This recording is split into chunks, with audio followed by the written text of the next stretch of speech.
Alright, so let's now move on to question number 8. A can draw 10 illustrations in 5 days. B is 3 times as productive in twice the amount of time. Mark the word twice. In comparison to A. How many illustrations can B draw in a day? That means in 1 day. Alright, so let's look at this solution. So A can make 10 illustrations in 5 days. That's what is given, right? Now B will be able to make how many illustrations in twice the amount of time? So that means in twice the amount of time, that means in 10 days, right? Here the A is taking how many days? A is taking 5 days. So when you see twice the amount of time, that means it is 5 into 2, that is 10. We are talking of 10 days. In 10 days, B is 3 times as productive. 3 times as productive meaning in comparison to A, B is 3 times as productive, meaning if A can make 10 illustrations, then B will be able to make 30 illustrations. But in how much time? In twice the amount of time. That means if A has taken 5 days, then B will take 5 to 2, that is 10 days. So for B, we get 30 illustrations in 10 days, right? Now, divide this by 10 on both sides. That means in 1 day, B will be able to make 3 illustrations. That's it. So we get our answer. That's our answer. It should be 3. That's it. That means it should be option choice E. As simple as that. Simple problem related to maybe your understanding on the work and on effectiveness, right? So there is a rule here that if one person is n times as effective, if one person is n times as effective, then that guy is going to take 1 by nth of the time in comparison to the earlier person. Alright, so let's move on to the next question. Question number 9. Given is a right-handed triangle that has sides of length 6 cm, 8 cm and 10 cm. Quantity A is volume of the cone formed by rotating the triangle about the side of length 6 cm. Quantity B is volume of the cone formed by rotating the triangle about the side of length 8 cm. And the question is to find out whether quantity A is greater or B is greater or the two quantities are same, etc. Alright, we need to find the volumes in order to get the solution to this question. So let's try and do that.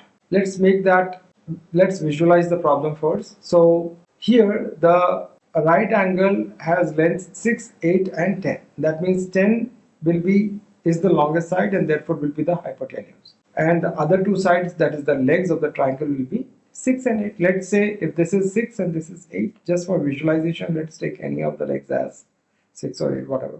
Okay, so we get this figure. Now, quantity A says volume of the cone formed by rotating the triangle about the side of length 6 cm. So, if you rotate this triangle about the side of length 6 cm, that means this will work as the height and you will rotate it like this. Isn't it? If you rotate it, let's say clockwise. That means volume of a cone is given by 1 by 3 pi r square h, r being the radius and h being the height. So in this case, radius will be how much? Radius will be 8 centimeter. The rotation will happen like this. So this will be 8 centimeter, right? And this is 8 centimeter. So 1 by 3 pi 8 square pi r square times h, h being the height being 6. So what you get is 1 by 3. Alright, so just out of this, since we need to compare, you don't need to get into the actual calculations. You leave it as it is. Just take 8 square as 8 times 6, because 1 by 3 pi will be common in both the formulae. So just leave it like that. Let's say if you rotate the cone about the side of length 8 centimeter. So I'll delete this. If you rotate it now against this, that means this will become your height, and the rotation, that means, will happen maybe this way, and this is how it will happen. So the radius in this case will be 6 centimeter, isn't it? So 1 by 3 pi 6 square, that is r square will be 6 square, times 8 becomes your height, isn't it? So again 1 by 3 is common between the two formulas, so just skip it. Take 6 square as 6 times 8. That's it. So now compare only these two values which you see in the blocks. So you compare, so 8 times 6 and 6 times 6 times 8. So 8 is common, so forget it. 8 times 6 and 6 times 6. So which one is bigger? Obviously 8 times 6 is bigger. And if that will be so, Even 6 is common, so just ignore that. So 8 is greater than 6, and therefore A will be greater than B, right? So we have our solution, quantity A is greater. That's your solution. Let's look at the 10th question. Now, a cone fits perfectly height-wise inside a 6 centimeter by 8 centimeter by 10 centimeter cuboid such that the entire base of the cone rests on one of the faces of the cuboid. Also, the circumference of the base of the cone just touches one of the pairs of the opposite sides of the face of cuboid, which is beneath it. The volume of the cone is 32 pi cubic centimeter. Whether it is always or sometimes or never, that's the question.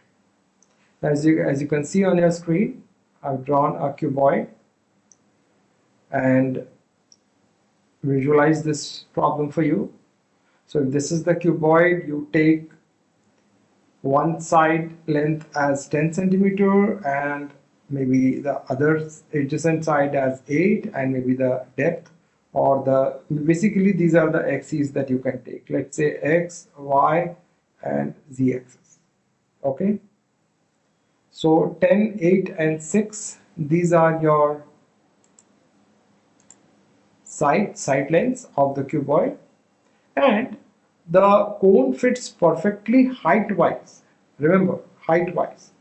Okay, such that the entire base of the cone rests on one of the faces of the cuboid. That means the cone will touch the other side, and the base will rest on one of the side, whereas the tip of the cone will touch the other side. So in this case, for example, if the base is this side, that means 10 by 6 side. I'm talking about this side. This side. Okay. So how will it be? What will be the radius? Now remember, here there is a catch. If you put the base of the cone here on this side, this particular side of the base of the cuboid has two side lengths, that is 10 centimeter and 6 centimeter. This is 6 centimeter and this is 10 centimeter. If it touches, remember what is given is the circumference of the base of the cone just touches one of the pairs of the opposite sides of the face of the cuboid, which is beneath it. That means the cone will touch the two sides of the cuboid, right? If it is 10 centimeters, if suppose the radius, if the diameter of the cone is, let's say, 10 centimeters, then if it will touch this side as well as this side, for example, like this, then it will go out of that 6 centimeter boundary. But it touches only, it just touches one of the pairs of the opposite sides of the face, right? So in order for that to happen, it will be placed in such a manner that the base of the coin of the cone will touch only those boundaries which have a shorter side length. That means in this case it is 6 centimeter. So the radius will be half of that. That means 3 and not 5. I hope you are able to visualize this. So volume will be 1 by 3 pi r square h. In this case r is 3, and height will be it is touching on the opposite side. So height will be this. You see the y-axis? This will be the height. So height is 8. So in this case 1 by 3 pi, 3 square 8. 3 square times 8, that means 3 and 3 will get cut. So 8 3s are 24. So you get 24 pi cubic centimeter. Clear?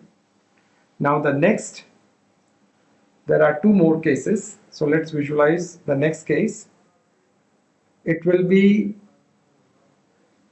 let's take this as the base. Earlier we had taken this as the base. Now the base of the cone rests on this particular face.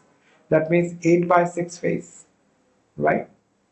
So again, one side is 8, the other side is 6. So it will touch in the two sides in such a manner that it will be the shorter side, 6, okay, and not 8. Otherwise it will go out of bounds.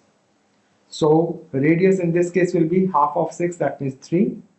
And for height, the tip goes on the opposite side. So you take this entire length, that is 10, so height is 10. So the volume is 1 by 3 pi 3 square times 10. That means 3 square is 9, so 9 divided by 3 is 3, so 3 times 10 is 30. That's how you get volume as 30 pi.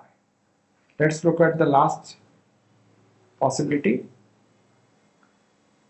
Earlier we had taken here this part as the base of the cone, then this part. So the next possibility is that maybe this face, which has what side lengths? 8 and 10, isn't it? 8 and 10. This particular rectangle I am talking about. So suppose the base of the cone rests here. In this case, it will touch the shorter side length. That means 8. So radius will be half of 8. That means 4. And this part, this is the center. This will go on the opposite side. That means on this particular wall or face of the cuboid, which is at the back of this front face, so that it will cover this particular length, that is 6. So height for in this case would be 6. So we get V equals to 1 by 3 pi, R square is 4 square, H is 6 times 6.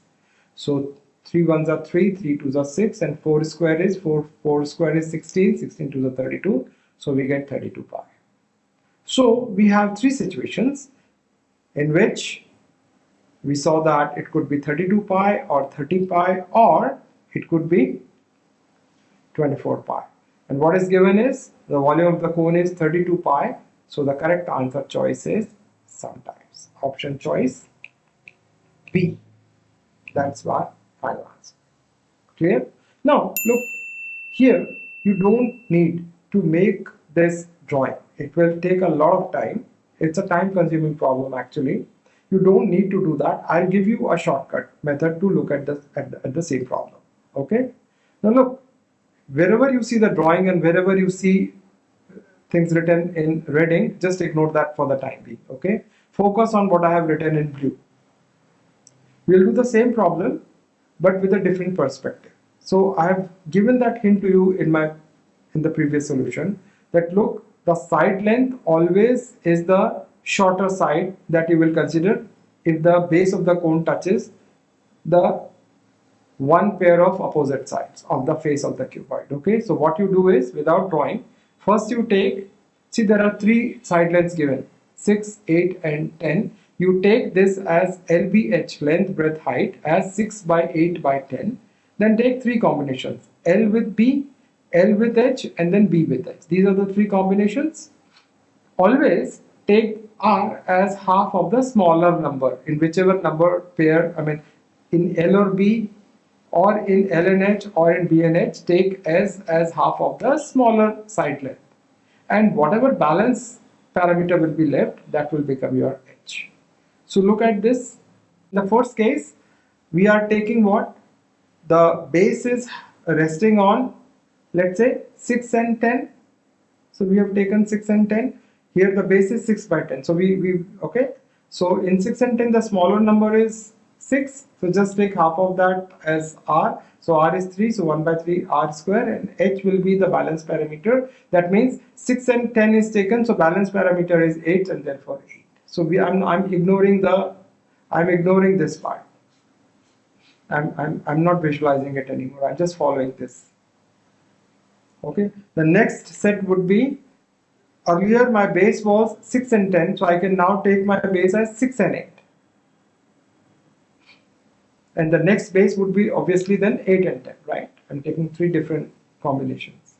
So here the base is 6, out of 6 and 8, smaller number is 6. Half of that becomes my radius, and the balance parameter becomes my height. So in this case, 1 by 3 pi, 3 square times what is left, 6, 8, what is left is 10. So I just put 10 as the height. And here in this case, again, base is 8 by 10. So half of that is my radius. Half of the smaller number, that means 8 by 2, that is 4, is my radius. And balance parameter would be, if I have taken 8 and 10, what is left is 6. So 6 becomes my height. So 1 by 3 pi, 4 square times 6. And 3 ones are 3 twos are, so 4 square is 16. You know the calculation. We are repeating that now. So we get the same answer. Okay, so this is how you can save some time if you follow some simple tricks.